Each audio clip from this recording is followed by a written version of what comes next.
इकडे कर्नाटकच्या कोगनोळीमध्ये हेरिटेज रिसॉर्टमधल्या ज्या खोलीत राजेंद्र हगवणे वास्तव्याला होता त्या खोलीबाहेरनं शेखर पाटील यांनी आढावा घेतलाय. बघूया.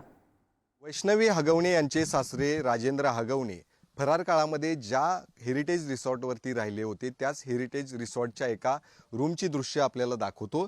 त्याच रूमवरती खरं तर राजेंद्र हगवणे आणि त्याचे 2 साथीदार थांबले होते.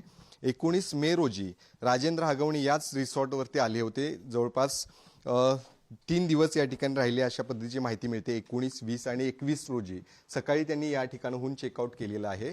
खरं तर वैष्णवी हगवणे यांना कशा पद्धतीनं त्रास जो आहे तो या कुटुंबाकडून झाला होता आणि त्याच त्रासाला कंटाळून तिनं आत्महत्या केली आणि त्या आत्महत्यानंतर त्यांच्या शोध जो आहे तो पोलिसांकडून घेतला जात होता. मात्र फराळ काळामध्ये अशा पद्धतीनं अतिशय लॅविश अशा हॉटेलमध्ये रिसॉर्टमध्ये येऊन राहत होता राजेंद्र हगवणे आणि त्यांना मदत जी आहे ती प्रीतम पाटील यांनी केलेली आहे. जे माजी मंत्र्यांच्या चिरंजीवाकडून खरं तर अशा पद्धतीची मदत होते.